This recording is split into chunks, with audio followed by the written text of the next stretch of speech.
Welcome, dear friends, to Justice Reloaded HD. Before we begin today's story, may I ask you something simple, but deeply personal? Do you still remember the very first drawing someone gave you? Maybe it was just a shaky circle, or a stick figure with two big eyes. Maybe it was drawn on a napkin, or the back of a receipt. But for some reason, you kept it. Because it wasn't just a drawing, was it? It was someone saying, "Here, I made this for you." It was a child's first attempt to speak without words. It was love, messy, imperfect, but real, scribbled in crayon and handed to you like a gift. Today, we're about to witness how something as simple as a doodle can become a bridge between silence and understanding, between a father and his son, between a waitress and a boy who had never smiled. If you believe, even just a little, that messy lines can draw miracles, if you've ever held onto something small because it held something sacred, then tap that like button and subscribe to Justice Reloaded HD. Every week, we bring you stories that heal, stories that begin with the smallest gestures and grow into something unforgettable. The lunch crowd was thinning at the small, warmly lit bistro tucked between the Columbus Museum of Art and a quiet bookstore. Sunlight filtered through tall windows, catching the dust motes in midair like fireflies caught dancing. In the far corner of the restaurant, there was a modest kids' corner, just a table with some dull crayons, a few coloring books, and a stack of napkins no one minded being drawn on. It was an afterthought, really, for most parents. But not for the boy who sat there now. Oliver Kensington, 9 years old, sat silently at the edge of the table, his legs dangling from the chair. His fingers clutched a pale green crayon like it was the only thing anchoring him to the world.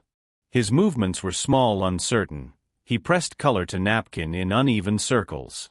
1, 2, then another. Imperfect loops, like eyes searching for a face. He made no sound. He never did. Born without a voice, Oliver had never spoken a word in his life. His father, Walter Kensington, sat at a corner booth, watching but not hovering, respectful but distant. Walter was a man of precision, a software magnate who'd built an empire from lines of code and order. He was good with systems, with forecasts, with numbers that bent to his will. But his son? His son remained the one variable he couldn't decode. Grace Howell approached the table with practiced ease, her tray balanced effortlessly in one hand. She was 32, with soft features and a voice most people found calming. Once she had taught elementary school art, but that felt like a different life, one that had ended the day she lost her little sister to a seizure in a grocery store aisle. Since then, Grace had spoken less and felt more. And sometimes, on slow afternoons like this, she still noticed the small things that others missed. She glanced down at the napkin. The shapes Oliver drew weren't random. They were deliberate, tentative, like he was trying to say something, but didn't yet know the language. Grace didn't say a word. She simply reached into the pocket of her apron and pulled out a stubby orange crayon. Kneeling beside him, she studied the shapes for a second, then added a small arc, just below one of the circles. A smile. Oliver blinked. Then slowly, he looked at her. Really looked. And for the first time that day, maybe the first time in weeks, he smiled. It was faint. Crooked. Barely there. But it was a smile. He nodded once, like they had just agreed on something without saying a word. Then he picked up a red crayon, his hand trembling just slightly, and began to draw again. This time, there was more purpose. Two figures emerged, stick-like, but clear. One small. One tall. No words. Just shapes. And then shyly, he slid the napkin across the table toward Grace. She didn't ask what it meant. She didn't need to. Behind them, from the booth near the window, Walter saw it all. He watched his son, his silent, reserved son, initiate a connection. Not through a therapist. Not through a new gadget. But with a waitress. With crayons. On a napkin. Walter's brow furrowed, not in anger, but in something unfamiliar. Something like awe. Or maybe even hope. He leaned back in his seat, uncertain of what to make of it all, but knowing without a doubt that he had just witnessed something extraordinary. The next morning, just as Grace was tying her apron behind her back and checking the fresh linen stacks at the counter, her phone buzzed with a message that made her stop mid-step. It was from her manager. Mr. Kensington asked if you'd be willing to visit his home a few afternoons this week, it read. He says it's not work, just to draw with his son. Grace stared at the screen. She hadn't spoken to Walter Kensington beyond the polite nods and thank yous from the day before. He had seemed distant, almost cold, a man who weighed each second he spent in a room. But something had shifted in his eyes yesterday. She'd seen it in the way he watched Oliver hand her that drawing. Not with pride exactly, but with wonder. As if a window had cracked open in a house long sealed shut. Still, this invitation felt like a step into a room she had long boarded up inside herself. She turned back toward the register to clear her thoughts, and then saw it. There, half hidden beneath a laminated dessert menu, was a napkin. The same kind Oliver had drawn on. She lifted it carefully, almost afraid of what she already knew was there. 2 figures, drawn in crayon, stick-like but filled with meaning. One was the boy. The other, unmistakably, was her. She recognized the apron, the bun in the hair, the gentle curve of a hand holding a crayon beside his. And just above their heads, a tiny red heart. Her throat tightened. She hadn't worked with children in over 5 years. Not since the day she'd found her little sister Mia, curled up in the corner of their living room, overwhelmed and unresponsive after a meltdown no one saw coming.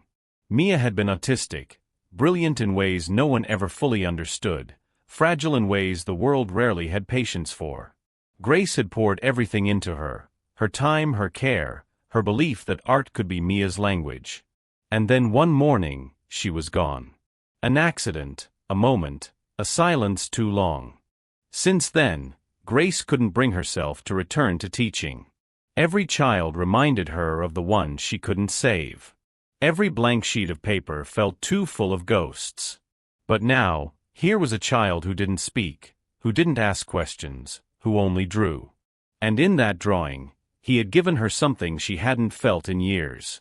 Trust. A quiet invitation. A voice without sound, saying, "You saw me. So I see you too." Grace folded the napkin carefully, like it was something precious. She tucked it into her apron, next to the pen she always kept there, right over her heart. She walked to the back hallway, found a moment of stillness by the employee lockers, and texted back. "Tell Mr. Kensington I'll come. No questions. No fee. No expectations." She wasn't going for the money. She wasn't going for the man. She was going because a little boy had spoken to her, in the only language he had, and somewhere deep inside, she had recognized the echo. This wasn't about art. Not really. It was about healing. For both of them. Grace arrived at the Kensington estate on a quiet Tuesday afternoon, carrying nothing more than a canvas tote filled with art supplies, boxes of worn crayons, watercolors, pencils sharpened to stubs, and a sketchpad soft with age. She hadn't planned a lesson. She wasn't even sure if she was supposed to lead anything. But instinct told her, this wasn't about teaching. It was about being there. Listening. Watching. Oliver was waiting by the sunroom, seated cross-legged on a rug patterned with faded constellations. The windows stretched high above them, casting golden squares of light across the floor. He didn't look up when she entered, but his fingers reached silently for the tote. Grace knelt beside him without a word, gently placing the supplies between them like an offering. She took out a box of soft pastels and opened it slowly, letting the colors shine in neat rows. Something flickered across Oliver's face, not a smile, but recognition. Excitement, even. The boy reached for a deep blue crayon first, drawing wide, gentle curves across the page. Then a smaller, darker shape near the corner. Grace watched quietly, letting the silence hold them both. It wasn't long before he had sketched the outline of a man. Broad shoulders. tall. A tie. The eyes were blank, but the lines were careful, filled with attention. She recognized the figure. It was his father. Grace said nothing. Just handed him a soft yellow stick of chalk. Oliver stared at it for a moment before reaching for a new sheet of paper. This time, the lines were lighter, quicker. A tail. Pointed ears. Wide, watchful eyes. A cat. He paused after drawing it, then pressed his palm softly against the page, as if grounding it, like it was real again, even just for a second. One by one, the drawings emerged. A snowman with a broken hat. A house with only 2 windows. A playground with no people. He never spoke. But every stroke of color said something. When he was frustrated, he used jagged reds, blacks, charcoal grays. When he was joyful, bright oranges and yellows burst from the paper. On one page, he drew a swirl of rain clouds, but in the corner, small, tentative, a patch of sun peeked through. His world, in colors. Grace began drawing alongside him, not guiding, not correcting, just responding. If he drew a tree, she drew a leaf. If he shaded the sky, she painted stars into it. Slowly, their pages began to speak to one another. Walter watched from the hallway. He hadn't meant to linger, but he'd paused on his way to a conference call and ended up standing there for almost half an hour. He didn't step into the room. He didn't interrupt. He simply watched as his son, his quiet, unreachable son, began to unravel his inner world in yellows and blues, in curved lines and tender symbols. Walter had seen Oliver hold crayons before. He had stacks of sketchbooks tucked into drawers. But this was different. This was intentional. This was connection. For the first time, Walter didn't just see scribbles on paper. He saw longing, memory, emotion. He saw a boy trying to explain what his voice couldn't. A boy who missed his cat. A boy who knew his father wore ties but not smiles. A boy who remembered more than anyone had ever guessed. And standing there in the quiet, Walter felt something shift, like the fog had cleared for just a moment, and he could finally see his son. Not just as a child, but as a soul. It had been 3 weeks since Grace started visiting the Kensington home, and something in the rhythm of the house had softened. The sunroom, once silent and still, now echoed with the sound of crayons tapping, paper rustling, and the occasional laugh, not loud but real. Walter noticed the change. He noticed everything. Especially the way his son had begun to look lighter. But with that lightness came a weight Walter hadn't expected. He told himself it was gratitude, that he was thankful someone had reached Oliver in a way he never could. And in the quiet corners of the evening, that was true. But by day, as he passed the doorway and saw his son grinning at Grace, leaning toward her with unspoken excitement, something else stirred inside him. One afternoon, Walter stepped into the sunroom without warning. Oliver was finishing a drawing while Grace leaned over, smiling. There was an ease between them, a quiet, intimate language of glances and color that Walter couldn't decode. Oliver looked up when his father entered, his hand still gripping a sky-blue crayon. Walter hesitated before asking, too casually, "What are you working on?" Oliver didn't speak, of course. He simply slid the page toward him. 3 stick figures. One with short hair and a dark suit, clearly Walter. One with a long bun and a flowing dress, Grace. The third, a smaller figure in between them, with a wide smile and arms stretched toward both. But Walter's eyes were drawn to Grace's figure. She had a radiant yellow sun drawn around her head, an unmistakable symbol of warmth, of light. And something in him twisted. He tried to smile, but the words came before he could swallow them. "Do you like her more than me?" The room went still. Grace's breath caught in her throat, and Oliver blinked, surprised. The boy didn't answer. He didn't nod. He didn't shake his head. Instead, he reached for a fresh piece of paper and began to draw quickly. A few minutes later, he handed it over. This time, there were only 3 figures, seated in a line, all holding crayons. Their arms reached toward the same sheet of paper. No halos. No favorites. Just togetherness. Walter held the drawing in his hands. He understood the message. It was gentle, forgiving. It said, "You're both important. I want you both here." But the ache remained. That night, after Oliver had gone to bed, Walter stood in the doorway of his study, staring at the two drawings. He laid them on his desk, side by side, and tried to reconcile the emotions stirring in him: pride, relief, jealousy, shame. He had always believed that love could be measured in what he provided: safety, opportunity, resources. But watching Grace and Oliver laugh together over crayons made him realize that maybe love, real healing love, was in presence, not provision. In gestures, not gifts. And that scared him. Because he didn't know how to give that. The next morning, without explanation, Walter called his assistant and asked her to cancel the remaining art sessions. "She's not needed anymore," he said, his voice flat. No anger. No drama. Just a quiet withdrawal. And across the house, in a sunroom suddenly filled with silence again, the crayons sat untouched. The days after Grace stopped coming were strangely quiet. Too quiet, even for a house that had grown used to silence. Oliver didn't protest. He didn't cry or throw tantrums. He simply stopped. Stopped drawing. Stopped reaching for the crayons Grace had once unpacked beside him every afternoon. Stopped sitting in the sunroom where their afternoons had unfolded in soft colors and slow smiles. He wandered the house instead, his steps quiet and unsure. His fingers brushed walls, hovered over doorknobs, but he never settled. He ate little. Slept less.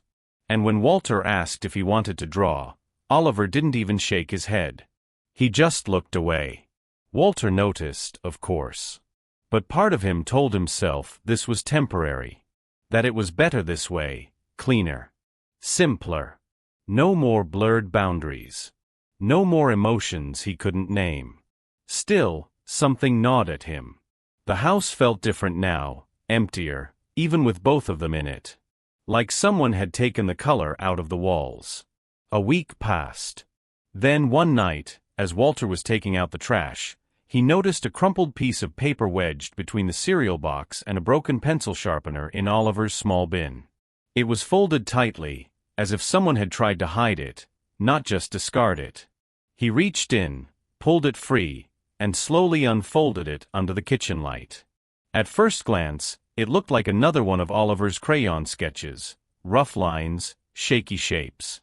But as Walter looked closer, his breath caught. Two figures stood at the center of the page, one tall, one small. Their backs were turned, their arms limp at their sides. They were facing away from each other, separated by a jagged black line that split the drawing nearly in half. There were no smiles. No color. Just shadow. And in the bottom corner, scrawled in uneven, hesitant handwriting, were 5 words that hit Walter harder than any business loss ever could. "No one sees me anymore." His hand trembled as he held the paper. He read the line again. And again. He thought of all the drawings Oliver had given him, of cats, suns, stick figures with arms outstretched, and how he had looked at them like puzzles to be solved, not messages to be heard. Walter sat down at the kitchen table, the drawing still in his lap. His throat tightened. He remembered the first time he'd seen his son smile, how fleeting it had been, how magical. He had told himself it was Grace's influence, something temporary, something outside his control.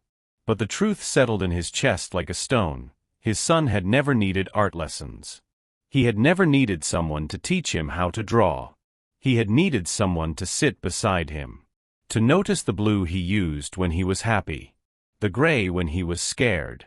The absence of color when he was lonely. He had needed someone to see him. And Walter hadn't. He had watched. Supervised. Managed. But he hadn't truly looked.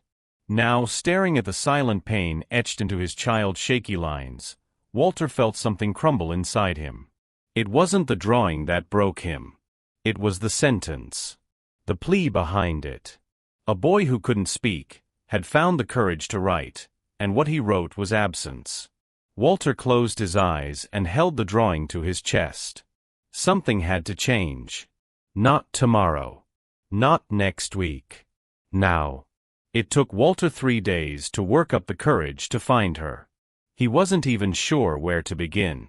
He didn't know if she'd want to see him again, if she even should. But the image of Oliver's drawing haunted him, that single line scrawled at the bottom echoing through every quiet moment of the house. No one sees me anymore. And Walter had finally realized, he wasn't just failing as a father. He was invisible to his own son. So he did the only thing he could think of. He asked his assistant to find Grace Howell. She was teaching at a community center on the east side of town, he learned. A small local art program run out of an old brick building with cracked windows and hand-painted signs. Every Tuesday and Thursday afternoon, she worked with a handful of children, helping them draw their dreams, literally. That day, she was guiding them through a simple project: draw the place you feel safest. Walter stood outside the door for a full minute before stepping in. The room smelled like crayons and glue sticks. Children sat around folding tables, their faces bent low over paper. Some were drawing forests, some castles. One had drawn a cardboard box under a blanket of stars. Grace stood by a boy in the corner, guiding his hand gently across the page. Her voice was quiet, but sure.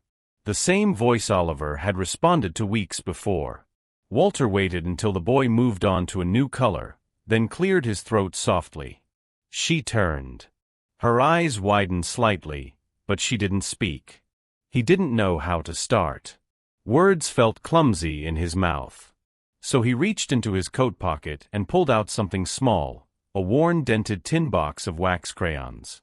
He held it out with both hands, like a peace offering. I don't know how to draw, he said, his voice lower than usual. But I'm willing to learn, if it helps me understand my son. The room seemed to hold its breath. Grace looked at the box. The crayons were clearly used, some broken, others melted slightly at the tips. But they weren't store-bought. These were Oliver's. The same ones they had used together in the sunroom. The fact that Walter had brought them spoke more than anything he could have said. Her gaze softened, and for a moment, she just looked at him. Not the billionaire. Not the man who had cut her out of his house without a word. Just a father, standing there, uncertain and exposed, holding out color instead of control. She nodded, slowly. I don't teach art to adults, she said, her tone light but kind. But maybe we can start with a line. A simple line. And in that moment, everything changed. Grace returned to the Kensington house a few days later, not as a teacher, not as a therapist, not as a crutch. She returned as a companion. A bridge. This time, she didn't sit beside Oliver alone. Walter joined them. And together, awkwardly, haltingly, but with intention, they drew their first picture as a family. Not perfect. Not pretty. But honest. It was the beginning of something new. A second chance scribbled in color. A father finally learning his son's language. One crayon stroke at a time. The community center's art room was unusually still that afternoon. Sunlight spilled in from the tall windows, stretching soft gold across the long table where Walter and Oliver sat side by side. Spread before them was the largest sheet of paper the center had, taped at each corner, curling slightly at the edges. Around them, other children were sketching their own projects, but a quiet energy had gathered around this father and son, both hunched over the same page, crayons in hand. It had been weeks since Grace returned to their lives, and something remarkable had begun to unfold. Walter had stopped trying to lead and started trying to follow. He asked questions with his eyes. He learned to wait. To listen, not for words, but for colors, shapes, the soft push of a crayon sliding toward one side of the page. Oliver didn't need prompting anymore. He welcomed his father's presence like sunlight through a window, gentle, consistent, warm.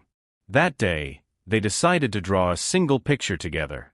Walter began with something simple, a wide hill, carefully shaded in green, his movements hesitant but earnest. Oliver added a tree beside it, then a house with a chimney shaped like a question mark. Walter chuckled, and Oliver grinned. They kept going, their strokes overlapping, their images blending. A cat peeked out of the window. A sun appeared in the top right corner, its rays uneven but bright. 3 small figures were drawn standing on the hill, one tall, one medium, one small. All holding hands. The smallest wore a red cap, like the one Oliver always wore when he was little. The tallest had a tie. The medium one held a crayon in the air like a flag. Grace stood quietly at the edge of the room, watching them. She didn't interfere. She didn't need to. Her role had shifted now, no longer a translator between father and son, but a witness. A steady presence. Walter glanced at his son and smiled. "What do you think?" he asked, voice soft. Oliver didn't answer with a nod or a drawing this time. Instead, he picked up a thick black marker and with careful, deliberate effort, leaned forward over the bottom of the page. His brows furrowed in concentration, tongue peeking out slightly in the way kids do when they're working hard. Letter by letter, his hand moved slowly. When he finished, he put the marker down, sat back, and looked up at his father. Walter blinked down at the words. "Dad, thank you for drawing with me." It wasn't perfect. Some letters tilted awkwardly, the spacing uneven. But it was there. In Oliver's handwriting. No one had helped him. Walter felt his chest tighten. The page blurred as tears welled in his eyes, falling silently onto the table. He didn't wipe them away. He had never seen his son write a sentence before. And now here it was, simple, profound, and entirely unprompted. Around them, a hush fell. One of the children nearby noticed. Then another. And slowly, like a wave, the entire room turned toward them. A small round of applause broke out. Soft at first, then louder. Children smiled. One clapped with both hands above his head. Grace covered her mouth, her eyes wet. She didn't speak. She didn't need to. Walter looked at his son and reached over, wrapping him in an embrace that said more than anything he could have spoken aloud. In that moment, surrounded by crayons, applause, and sunlight, the man who once spoke only in profits and progress had finally found his language. And it was drawn in love. The auditorium was modest, just a converted gymnasium at the same community center where everything had quietly begun. Folding chairs lined the floor, paper lanterns swayed gently above, and the faint scent of crayons, tempera paint, and fresh coffee hung in the air. On the far wall, a simple banner stretched across the room, Color Speak, where every child has a voice. Parents, teachers, volunteers, and neighbors had gathered to witness the launch of something extraordinary. Not a business, not a campaign, but a mission. At the front stood Walter Kensington, no longer the stiff, distant billionaire he'd once been. He wore no tie. His sleeves were rolled. His voice, though still measured, carried a warmth that hadn't been there before. "This isn't about art," he said. "It's about communication. About giving children like my son a way to be heard, to be seen, even when the world doesn't know how to listen." Beside him stood Oliver, his hand tucked calmly into his father's. He looked smaller than usual under the lights, but his eyes sparkled with a kind of quiet certainty that only comes from being understood. And then Grace stepped forward. She wasn't on the program. She hadn't asked to speak. But Walter motioned her toward the microphone, and the room hushed without a cue. Grace looked out at the crowd, then down at Oliver. She didn't speak right away. Instead, Oliver let go of his father's hand and walked to the table nearby. From a large portfolio, he pulled a single sheet of thick paper. It was a crayon drawing, vibrant, detailed, unmistakably his. 3 figures sat in a circle on a checkered rug. One tall. One with a bun in her hair. One small, in the middle, holding a crayon in each hand. Around them swirled colors, sunbursts, flowers, spirals, shapes that didn't need to be named to be understood. At the bottom of the drawing, in crooked, careful handwriting, were 8 words. "Thank you for listening to me with your eyes." Gasps echoed softly across the room. Grace took the picture in trembling hands. Her throat tightened, but she didn't cry. Not this time. Instead, she smiled. A real smile. The kind that starts behind the eyes and travels slowly to the corners of the mouth. The kind she hadn't felt since her sister Mia had passed. A smile that belonged to someone who had finally made peace with both grief and grace. The crowd rose to its feet. Applause thundered through the room. Some clapped through tears. Others stood silently, hands to their hearts, knowing they had just witnessed something sacred. Walter knelt and wrapped his arms around Oliver. Not out of pride. Not even out of joy. But out of something deeper, connection. Grace stood nearby, her arms folded gently across her chest, the drawing still pressed close. She didn't need more words. She had read everything she needed in those lines of crayon. Color Speak wasn't just a program now. It was a promise. A promise that no child would go unheard. That no feeling would go unseen. That sometimes the most powerful voices didn't come in sound, but in color, in shapes, in the courage to press crayon to paper and say, "This is who I am." And as the evening faded into soft conversations and quiet celebration, Grace remained where she was, still smiling. For the first time in years, she didn't feel like someone healing from something. She felt like someone who had helped someone else heal. And that, she realized, was its own kind of freedom.